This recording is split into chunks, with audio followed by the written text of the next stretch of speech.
By the time you finish watching this, Twiggy will have made $72,000. It is not necessarily that Karen is a public health menace because she's too busy out there getting neck tats. We spent $5 billion on something that looks like Jabba's palace from Return of the Jedi. Good day to be Andrew Forrest. At some point in the next few weeks, Andrew Forrest is going to go to his letterbox, and inside there's going to be an envelope that contains a cheque for $2,350 million. That's his latest dividend cheque from Fortescue Metals Group. FMG today announced it had made $10.3 billion US last financial year. Forrest owns 36% of the company. Dividend is $2.11 a share. The maths works out to be $2.35 billion in his pocket. That's just for the past 6 months. Let's just let that number roll around the noggin for a little bit. That's this much every month. This much a day. And this much an hour. This show lasts for what? 7, 8, maybe 9 minutes. By the time you finish watching this and switch over to something more interesting like the new season of Ted Lasso, Twiggy will have made $72,000. It takes a nurse a year to make that amount of money. How much tax would he pay? Well, that's literally the billion-dollar question.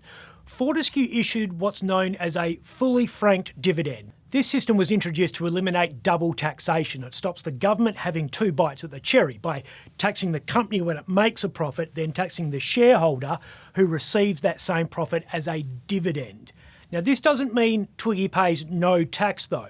FMG has paid 30% company tax on its profit. That's held by the tax office as a tax credit, which is sometimes called an imputation or franking credit. If you're an FMG shareholder and your marginal tax rate, your top tax rate, is 30% or less, you pay no tax.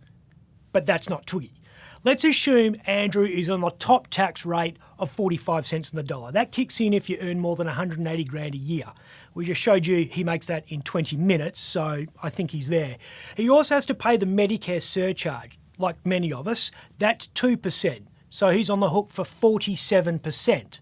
Once you do the maths and you take into account that franking credit in Canberra, it works out he owes $579 million to the taxman.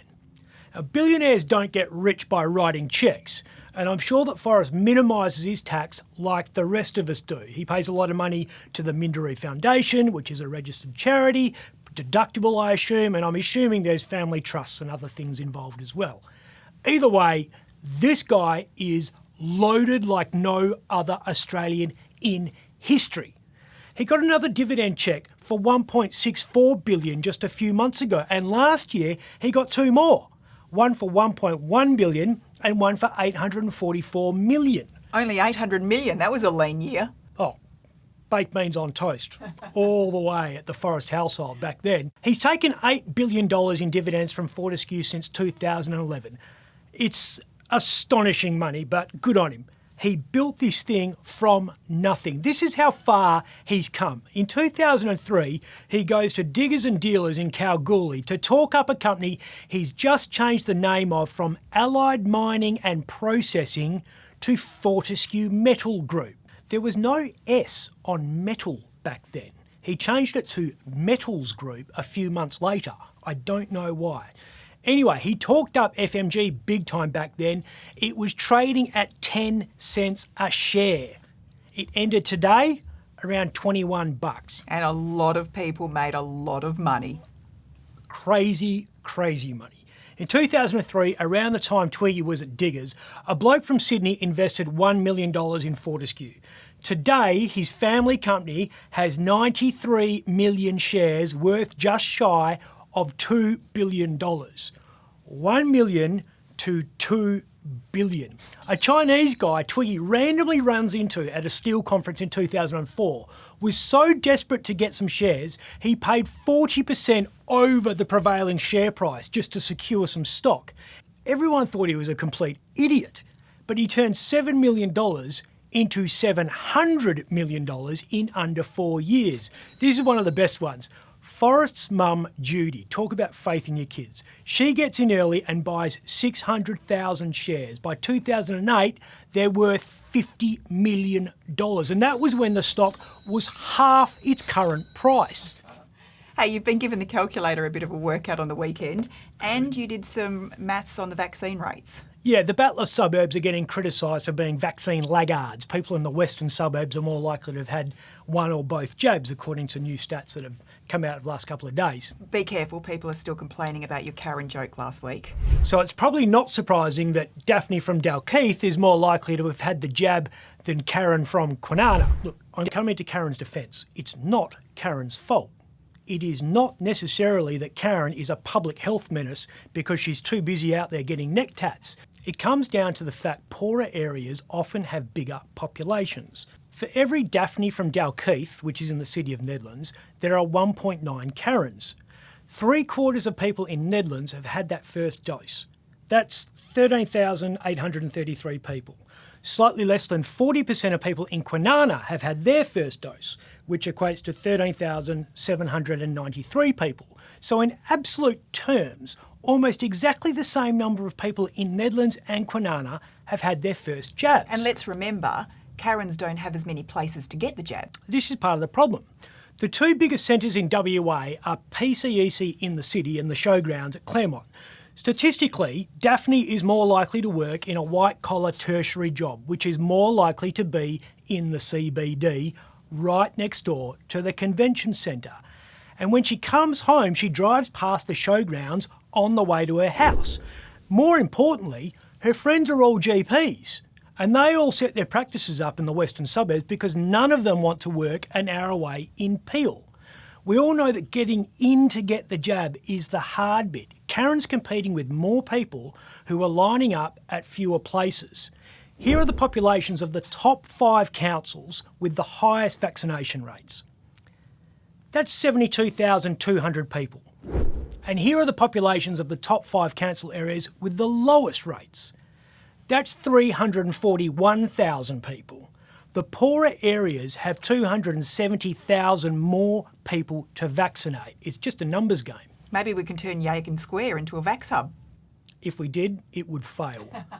The last traders have moved out of that food hall down the bottom. It's a total ghost town there now. I remember when Yagan opened and everyone was talking about how different and awesome it was. And I was looking at it thinking, really? But I didn't bag it because everyone else was saying it was so great. And it was back when the last boom was on and everyone was in a good mood because their house was worth heaps and we all had Marloo utes, plus all this other stuff was being built around us, the new stadium and Elizabeth Quay and Fiona Stanley and the Perth Children's Hospital. Scarborough was being redeveloped so people could socialise in more comfortable surrounds. We were in this weird groupthink where everyone was reluctant to point out the obvious flaws with Yagan. It was like the Emperor's new clothes.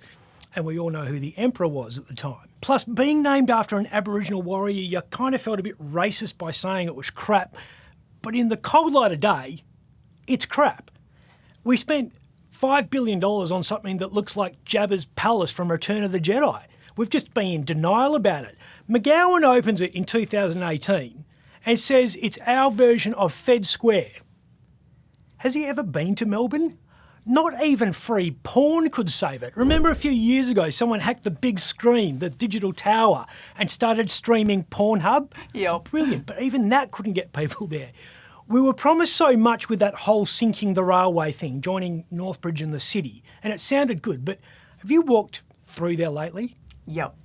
It is like the Gaza Strip. And for a railway that's meant to be underground, you can still see an awful lot of it. And sitting there in the middle of all this emptiness is Yagan Square, like some kind of rusty checkpoint Charlie in a demilitarised zone. It gives me anxiety just looking at it. It's all these angles and sharp bits, nothing symmetrical. It's impossible to find a way in, which is at best annoying and at worst life-threatening, because if you happen to be there, it's probably because you're trying to escape from some meth zombie who's wandered over from the train station. You know the type. Her name's Karen. I'm Ben Harvey.